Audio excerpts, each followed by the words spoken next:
Welcome back to our channel. We are Bitcoin Magazine NL, right here in the Netherlands at Bitcoin Amsterdam 2025, presented by Treasury. A stone throw away right outside of Amsterdam at the SugarFactory, and this is day 2. It was an emotional roller coaster yesterday just to experience the amount of people right here at the SugarFactory. Every stage brought it.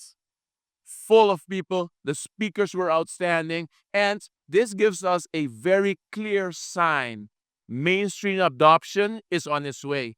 The sheer number of people trying to get information, being part of the community, helping us move forward is amazing. So there's no way that we are not going to be able to make 2026 a great year for Bitcoin. And right here in the Netherlands, there's about 300 people, I understood, right? Yep. About 300 people known as the NodeRunners. If you don't know what a node is, stop watching the video. So just stop. You shouldn't be watching this video. But if you do know what a node is, hanging there, we're going to dive deep, find out all the information what this NodeRunners does. He was on 2 panels, one yesterday, one today. Yes, I did a panel yesterday, Oh. building tools for freedom fighters, and I did a workshop talk today about specifically privacy tools and which I recommend for new users to work on their privacy. That's amazing. So, looking for privacy tools information, this is the video. So you know what to do. Share this video, like this video, help keep us bring this type of content for you. Hang in there. This is going to be a very interesting conversation. So, pleasure to meet you. Hi. Start by introducing yourself for those who do not know you. Yeah, so I'm Kevin. I am part of the Dutch NodeRunners, as you can see. I'm very interested in the privacy side of Bitcoin. For how long? I've been interested in privacy ever since my personal information has been leaked by a hardware wallet company. You might know who. I'm not going to promote that. Dude? Oh. And they leaked my address, my phone number, my name, all in association with Brent's coin. So what do? You get triggered. You say, oh shit, this shouldn't happen again. How do I prevent leaking data about how much Bitcoin I own? How do I hide in a crowd? How do I make sure I do not stand out too much as a Bitcoiner? And how do I prevent being targeted? On that note, I wasn't trying to do I walked right into that one. So on that note, the European Union, ABN AMRO, ING, big traditional finance institutions are trying to introduce a Euro-stablecoin. A Euro-stablecoin will obviously mean that we would have to give them our information to make use of this actual stablecoin. What is your position when it comes to that? Well, there have been very good proposals, which started from, for example, in the Netherlands, Stichting Ons Geld, who made a proposal, and this has been led to a discussion in the Tweede Kamer, or the chamber here in the Netherlands, where clearly all members of our second chamber of parliament wanted a digital euro with like privacy guarantees as a safe alternative for saving from the big banks and the big central bank. And this idea has slowly and carefully been hijacked by the banks and the lobby groups, which completely nerfed any positive sides of a digital euro for the Dutch people, and have turned this into the ECB's side project of the central digital CBDC euros, which are kept probably at like 3,000 euro per account. So that's the sort of number singing around, which means you cannot use it for saving. So what is it useful for? I mean, payments also probably not much, because people won't have enough to buy a car with it. Even receiving your salary will be impossible if you earn more than 3,000 euro a month. So that's already more than half of the working population that doesn't see any use for it. So I think it's a failed project from the start. And possibly, if they implement it wrong with a digital ID linked to digital money, it will be a very big honeypot waiting for a big hack, like the. So you see it the way I'm seeing it as well. Just strictly put a way to them to control us even more. So let's go back to the NodeRunners. 300 of you. And I was talking to one of your members. Very interesting. What is his name? Oh, Fabio? Fabio, his name is Fabio. The big guy. Oh my god, the big guy's name is Fabio. Yeah, from Friesland. I love Fabio, man. Fabio is very, very cool. He just walks right up to us. And the thing about Fabio, he always has that cup of beer in his hand, and it's always cold. So I'm guessing he drank about 50 beers today because I've seen him a lot. But very cool guy, Fabio. So I was talking to Fabio. Fabio told me we don't accept everybody. No, we have very strict access rules to our group. So we are a sort of private community of Bitcoin NodeRunners, and we strictly demand of every person who joins our little Telegram group, our little community, that they run a Bitcoin node. Because only when you run a Bitcoin node that you verify all the blocks coming in, all the transactions coming in, only then you are a real Bitcoiner and you help maintain the decentralization of the network. And next to that, we also do not tolerate talk about shitcoins. So we have a rule. If you ever by accident mention a shitcoin or a shitcoiner in our chat group and waste other people's time by having to read about shitcoins, you have to do a faucet. So, which means hand out a little bit of lightning satoshis to all the readers that you wasted their time. wasted their time on. Now, those are strict rules. For those who do not understand the term shitcoin, what classifies in your view as a shitcoin? It's basically everything that's not Bitcoin. So if you talk about any other altcoin that is not built on top of Bitcoin and using Bitcoin as a sort of value, then it's a shitcoin. Every other blockchain than the Bitcoin blockchain is considered a shitcoin. So yeah, that's very compensate the others for talking about this. It's a very strict way of seeing things as well. Yeah. How does this benefit your group though for being so pure? Yeah, we get an extremely high signal to noise in our group. So whenever there is a discussion, there can be like the high technical debates about Bitcoin. We also have lots of fun together. So next to all the technical questions, we answer about how to run a node, and we help each other with lightning nodes. We get like sort of lightning tales with each other. But we also go to meetups, so we sort of get to use our own nodes with our own lightning channel at the meetup to pay for beers, like the Bitcoin taps right here in the Bitcoin Amsterdam today. So we are really like the grassroots, bottom up, do it yourself kind of community that want to run their own infrastructure and use Bitcoin the way it's meant to be used, peer to peer. That's wonderful. Now, you run a node, obviously. What are you running? So I'm running Bitcoin. Maybe I should mention I run Bitcoin Core. I think there's a Bitcoin Core, Bitcoin Nodes debate. So some people in the NodeRunners run Bitcoin Nodes nodes, Bitcoin Core nodes.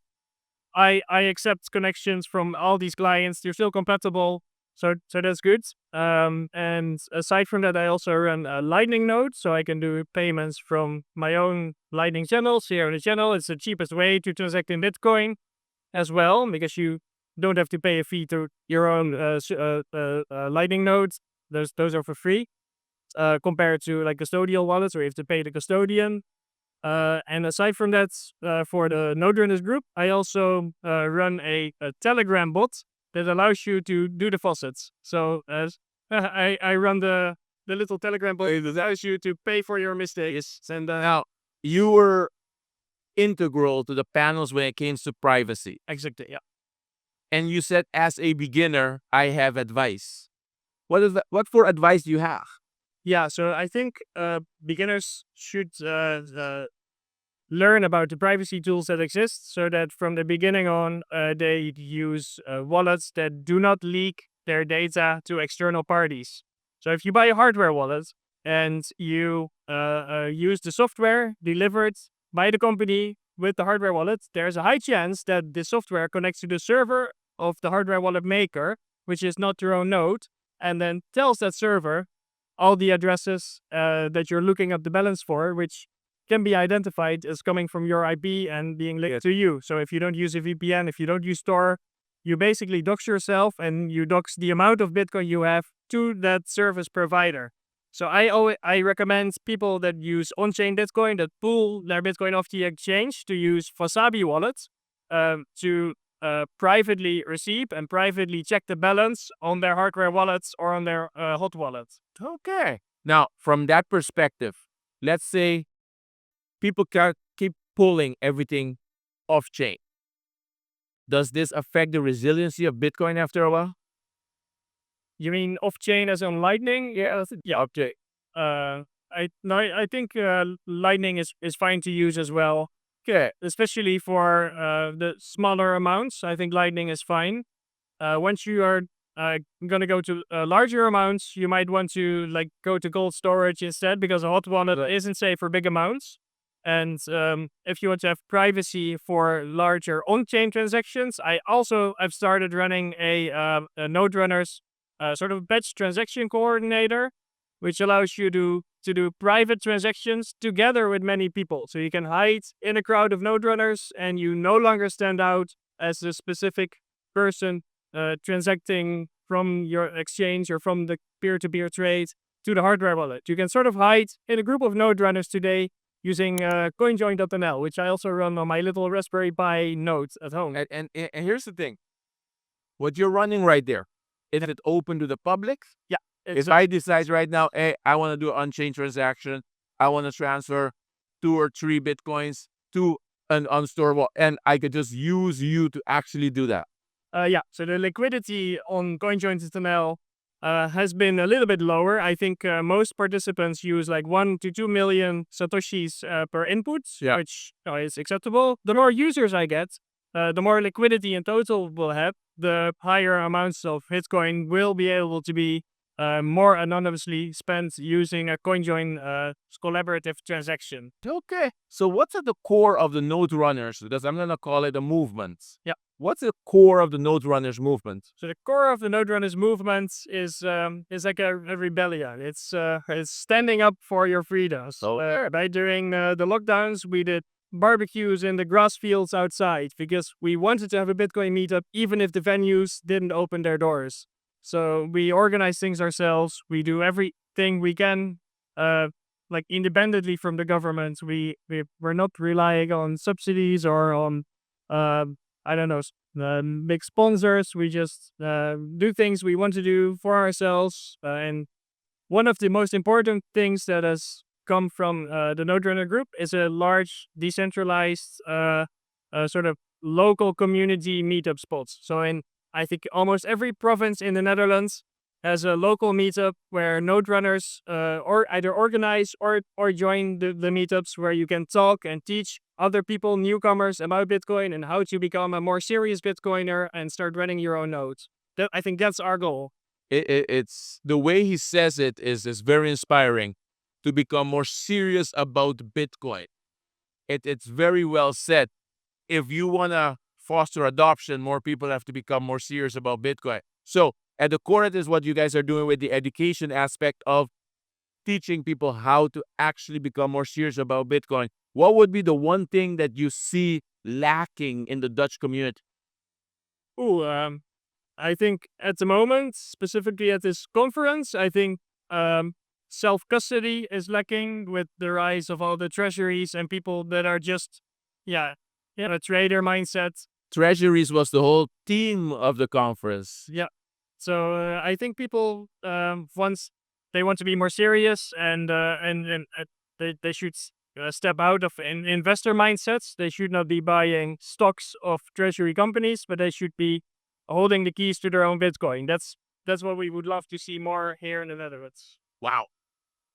NodeRunners, a group of people who are trying to actually keep the whole concept of Bitcoin as pure as possible, as close to the white paper as possible, because I talked to a lot of people today. Yeah. And at the end of the day, yours the first conversation that I feel that this was Satoshi's actual vision. Be careful with the vision. Bitcoin Satoshi. Yeah, exactly. You heard that, right? Yeah. But that's a faucet. There you go. There you go. So the vision of what it is we are trying to accomplish here, NodeRunners is trying to keep us on the path to owning our own Bitcoin and making sure that at the end of the day, adoption goes hand in hand with education. And that it is what you guys are doing. You're trying to educate the community as much as possible. I love it. I will never be able to come into your Telegram group, but I will keep my ears open for anybody who has to actually pay for it. You know what it is we do here. We bring you the best content. We keep bringing you the most information. We sit down with the most interesting people, the KOLs, the CEOs, the founders, and those people who are trying to lead us towards a world where we own our own Bitcoin and we store our Bitcoin if you run a node, you have a serious hate for shitcoins. It has to be a serious hate for shitcoins. You're not even allowed to mention it. Make sure you try and reach out and find a NodeRunner. We're going to have their links in the article. You'll be able to know exactly how to get to them. And share this video, like this video, leave a comment. Thank you very much, Kevin. It was a pleasure to meet you. And I support everything you do. And I hope you keep growing. Next conference, I'm hoping to hear you have 1,000 members. Oh yeah, Deal? we'll do a NodeRunners conference. Thanks for watching. See you all soon.